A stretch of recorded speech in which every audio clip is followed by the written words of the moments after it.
Happy Saturday to all mga kaswertres. Hello sa ating mga family kaswertres dyan. Maligayang Sabado sa inyong lahat. Ngayon ay araw naman ng bagong hearing and number guide para sa mga tataya ng 2 p.m., 5 p.m. at 9 p.m. na draw. Ito lang ang titignan, malakas na ating hearing and number guide. I-analyze ng mabuti, balikan ang mga nakaraang Sabado na hearing para makapag-compare ng mga target numbers, slide, or kung ano pang mga techniques ang ginagamit ninyo. I-review natin ang result kahapon. 2 p.m. 561, 5 p.m. 387, and 9 p.m. 683. Sa result ng 561. Okay, ang 5 ay galing yan sa ating trending numbers. Ang 6 naman, nasa ating target. And ang 1, lumabas or lumusot galing sa slide number. 5 p.m., 387. Ang 3, target natin. Ang 8 ay galing sa ating trending numbers kasama ng 7. At ang 9 p.m., 683. Ang 6 at ang 3, galing yan sa ating target. At ang 8 naman, ay lumabas galing sa ating trending numbers.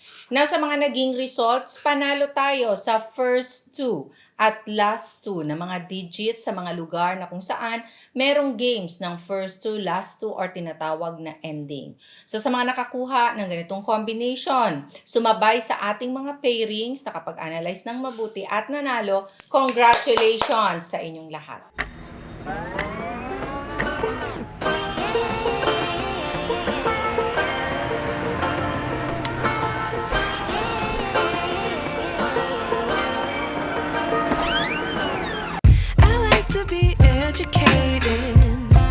But I'm so frustrated. Hello to my loneliness. I guess that ignorance is bliss. Take me back to before the noon. Rewind, take it out of cue. Innocence can be a young man's game. Signed up for the hall of shame. Okay, for today's hearing and number guide, ang ating ita-target ay 6 at 4. So, sa mga combinations na gagawin ninyo, 6 at 4, huwag kalimutang ilagay mapa first digit, second digit, or third digit ng inyong mga tatayaan. Pwede nyo ding pagsamahin ang dalawang target numbers na ito kasama ng pag-analyze nyo sa mga nakaraang naging targets din. So, ilagay ang 6 at 4 sa mga gagawing combination. Kasama ng pagpipilian, we have the trending numbers. Mga malalakas, randomly lumalabas sa mga last results at ang mga numerong ito ay pwede ninyong pagpilian. So sa mga mababanggit sa mga hot numbers na ito, gumawa kayo ng combinations ninyo or pumili kayo at paresa ng ating target or ng slide number. Kaya i-analyze talaga ng mabuti. So for our trending, we have 8, 1, 2, 5, 7, 0. At nandito na din ang hindi nagpapatalo na slide number. Kung hindi naman nasa target, base yan sa pag-a-analyze ninyo, at posibleng sindikato mag-i-slide ang mga numero, ito ang dapat bantayan. Pasulpot-sulpot sila, hindi man palagi or gaanong lumalabas, pero may posibilidad na lalabas today. Kaya i-analyze mabuti sa bawat tatayaan ninyo kay kung hindi sa target, pwede sa slide number. Now, bantayan ang 9 at 3. At dahil nga meron na tayong target, trending at slide numbers, makapagpili na kayo dyan. Ito naman ang i-share ko sa inyo na best pairs, best ending, best last to, best first to. So ito pwede ninyong sabayan, kayo na ang bahalang magbaliktad. Tignan din ang mga past pairings na kung saan po pwedeng lumabas ang mga pairings natin sa araw na ito. Binabati ko lahat ng ating family kaswertas na nanonood araw-araw. Hello sa inyo sa bawat lugar, sa bawat chapters. Ang ating mga OFW sa iba't ibang bansa, nasa South Korea, nasa Kuwait, Dubai, or kung saan mang lugar or bansa kayo, ingat kayo palagi. Sana nabawasan ang inyong mga homesick. So for our pairings, we have 6-5, 6-6, 6-1, 6-3, 6-8, 6-7, 454641430047. Okay, mag-ingat sa ating double numbers. Now, follow our FB page, Swear Trust Girl. Balikta rin, 6336 and 4554. Angle table nandito na. So, mag-ready para sa ating angle table ngayong Sabado. I-screenshot in 5, 4, 3, 2, 1.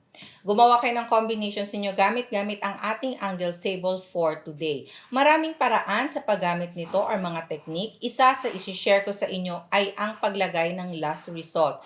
Halimbawa, tataya kayo sa 3D ng alas 9 ng gabi, ilagay ang 5 p.m. result. I-plot sa ating angle guide at mag-corner ng combinations ninyo pa letter L. Okay? Sa pag-corner, i-check kung ito ba ay sakop or nasa target or nasa slide number natin. So, tignang mabuti ang mga gagawing combination. Sa gusto namang matuto kung paano ito gamitin, tignan lang sa may baba. Malapit sa ating comment section, sa my description box, sa loob ng description may link, i-click ang link at mapupunta kayo sa ating video kung paano gamitin itong ating angle table. Pwede ding puntahan na ninyo mismo ang ating channel na Swear Trust Girl.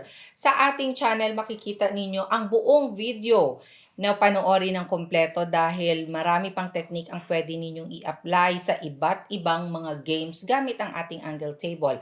Isabay nyo na din panoorin ang ating mga past hearing videos. Malaking tulong yan sa pagpili ng combinations, lalong-lalo na sa mga bago pa lang sa ating Family 3D Swear Trust. Now, ang ating angle table ay bago at iba-iba araw-araw. Okay, bigay ng mga numero para sa araw ng Sabado para kayo ay manalo. Sa ating mga ibibigay na bet predictions, ito ay personal kong mga tatayaan. Nagawa ang mga combinations na ito sa paggamit ko din ng ating guide sa araw na ito. Kayo na ang bahalang straight o rambolito ng pagtaya. Nagme-maintain ako ng 3 araw. So sa mahilig mag-alaga dyan, pwede nyo i-maintain ang mga numerong ito. Small angle format, pwede din gamitin ang mga mababanggit na numero. Kaya i-analyze talaga ng mabuti. So, sabayan na ang gustong sumabay, mga humihingi dyan ng tatayaan for 2 p.m., 5 p.m. at 9 p.m. 023-958-461-716-320-859. Maraming salamat po sa love and support araw-araw. Keep sharing our video hearing guide. Follow Swear Trust Girl sa FB page. God bless and love you all. Bye!